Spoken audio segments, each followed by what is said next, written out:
Jandrucko is an experience-based learning where students are able to go through the different rooms in our pod and be able to participate in science experiments, art activities, and a lot of outdoor playing time. So while they are here, they'll get to play in the different rooms and they'll get to experience some of the things that our pre-K students here get to do during the year.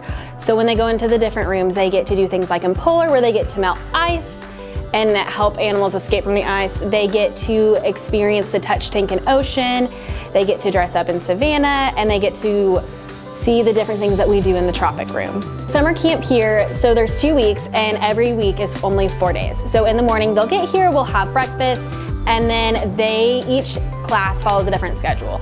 So they'll come into the room and we'll do a morning question, and then some classes will go to the gym for some activities, some will go to the playground, and then others will get to stay in the room and play in the room. And then throughout the day, we will do either an art activity or a science experiment. It's a really good chance for students to come and experience the different things that we have at the Academy, and they get to experience different science activities that they might not be able to get to do during the school year.